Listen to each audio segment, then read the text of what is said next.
Bien, on se retrouve pour commenter l'exercice donc du 14.2. Donc ici, on nous dit que ABCD EFGH est un cube d'arête A. Donc vous pouvez représenter, là je vais le faire assez grossièrement moi, mais ça nous permettra de se donner une idée, un cube, donc ABCD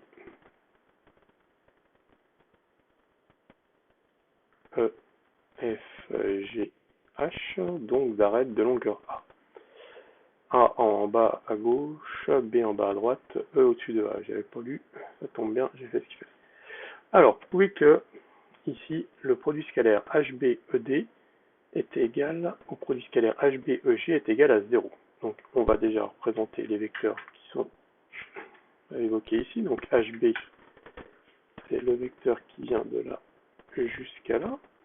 HBED, c'est ce vecteur ici. Et EG, c'est le vecteur ici. Alors, pourquoi est-ce que ce produit scalaire est nul? Bah, on peut projeter orthogonalement f sur EH. Si vous projetez f sur EH, on va avoir que HF scalaire, donc ici, je change de couleur, hop. HF scalaire EH, bon, HE c'est pareil, ça va donc être, enfin, sauf que ce sera le sens contraire, donc ouais, je vais mettre dans ce sens là. Hop, donc HF scalaire EH, on voit que le point F se projette en E, donc on va avoir ici la longueur A fois la longueur A pour le produit scalaire, et comme les deux vecteurs sont de sens contraire, on va mettre un moins. Donc on a moins A carré pour HF scalaire EH. Maintenant qu'on a ça, on va pouvoir décomposer nos produits scalaires ici pour faire apparaître ce qui nous intéresse. Donc ici, on s'intéresse dans un premier temps à HB scalaire ED. Donc HB scalaire ED, c'est ce qu'on avait fait en bleu au début. On les décompose en passant le premier par le point F. Donc pour dire que c'est HF plus FB. Et l'autre EH plus HD. D'accord? L'intérêt de faire ça, quand on utilise la binarité du produit scalaire, c'est qu'on se retrouve avec le fameux HFEH qu'on a calculé précédemment comme étant égal à moins A carré, FBHD, donc FB et HD, ici c'est deux vecteurs qui sont égaux, donc le produit scalaire des deux va faire la norme au carré de chacun de l'un des vecteurs, donc A carré, et ici, pourquoi est-ce qu'on est passé par ces points ici F et H? C'était pour avoir des vecteurs orthogonaux. Donc HF et HD, HF et HD sont clairement orthogonaux. Ici, je vais sortir l'angle droit entre HF et HD. Et FB et EH, donc FB et EH, bah, sont orthogonaux aussi. Là, je peux mettre, ça c'est la même chose que EH, le vecteur FG, et donc FB et EH sont bien orthogonaux. Donc, leur produit scalaire ici fait 0. Et donc, comme je me retrouve avec moins A carré plus A carré, j'obtiens un 0. D'accord?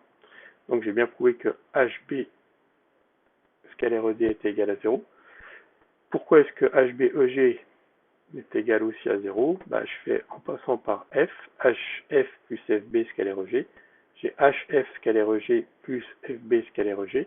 Et ici, HF scalaire EG, donc HF scalaire EG, ça fait 0 ici à cause de l'angle droit qu'on va avoir, puisque c'est les diagonales d'un, en rouge là, hop, diagonale ici d'un carré, HF scalaire EG, et FB scalaire EG, FB scalaire EG, parce que bah, tout simplement FB est orthogonale à la face ici du dessus du cube, donc orthogonale à toute droite du cube, et donc en particulier à la droite ici EG, donc le vecteur FB est orthogonal au vecteur EG. Donc on a également 0. D'accord? Le volume de la tétraèdre à calculer, donc le tétraèdre qui nous intéresse, c'est DEGH. Plus beaucoup de couleurs, je vais faire en jaune. Donc DEGH.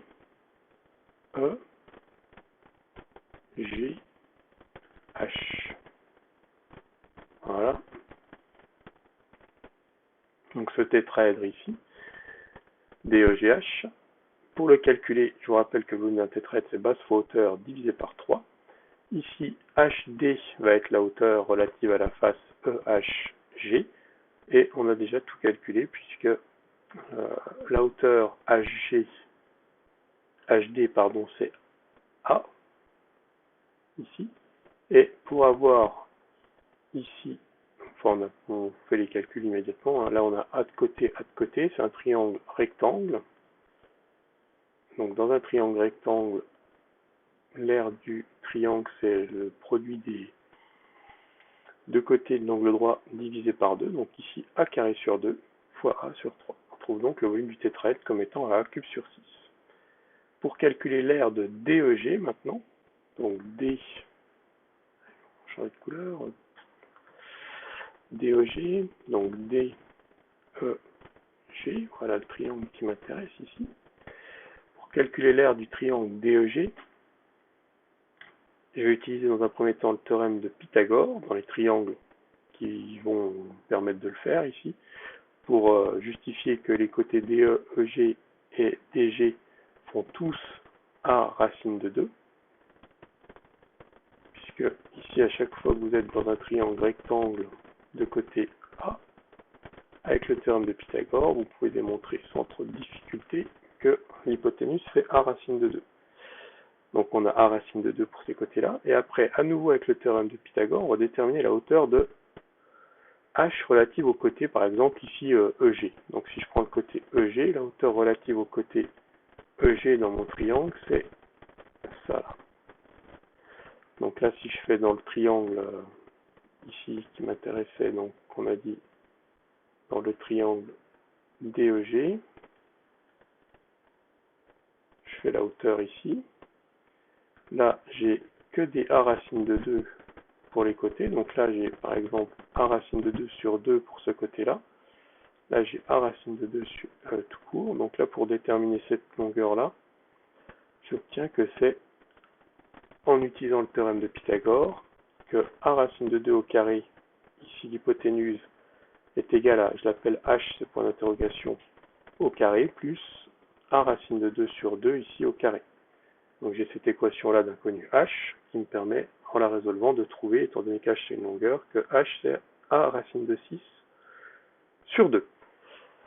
J'en déduis donc l'aire du triangle DEG en faisant base fois hauteur divisé par 2, égale à racine de 3 sur 2 fois A au carré. Dernière question, déduire la distance HK, où K c'est l'intersection de HB avec DEG. Donc HB, allez je tente le noir là, HB c'est cette diagonale là dans votre cube, avec DEG, donc vous allez avoir votre intersection ici par là, là sur la face DEG, qu'on appelle ici donc K. Et ce qui m'intéresse, c'est de déterminer la distance HK. Donc savoir combien fait ce segment-là. Alors, ce qu'on va faire, c'est qu'on va déjà justifier que HK est normal au plan DEG. Comment est-ce qu'on montre que HK est normal au plan DEG? Alors, disons que HK, c'est un vecteur qui est collinaire à HB, et que HB est orthogonal ici au vecteur EB et EG. C'est ce qu'on a démontré en première question. Donc HB va être normal au plan DEG, et donc HK également. Donc HK est un plan normal au plan DEG, donc ça signifie que HK est perpendiculaire au plan DEG en termes de droite. Et donc HK va être la hauteur associée à la base DEG dans le tétraèdre EDGH ou DEGH. D'accord? Donc ça signifie que, en utilisant la formule du volume du tétraèdre, le volume de ce tétraèdre peut s'écrire HK fois l'aire de la base EDG, et que ça, c'est le volume du tétraèdre. Donc HK fois ici l'aire du triangle DEG sur 3, c'est mon volume du tétraèdre. Donc ça me fait, en simplifiant un petit peu, A cube racine de 3 sur 6 fois HK. Et comme on avait vu que ce volume du tétraèdre, c'était A cube sur 6, j'ai cette équation-là. Dans cette équation, les A, là il y a un souci, c'est un A carré là. Donc les A se simplifient partiellement. Donc ici, il me reste un A, puisque j'ai A carré, racine de 3 sur 6, c'est A cube ici sur 6. Les 6 se simplifient. Et j'ai donc A sur racine de 3 pour HK, qui finalement me fait A racine de 3 sur 3. Donc j'ai déterminé ce que valait HK. Voilà pour la fin de cet exercice.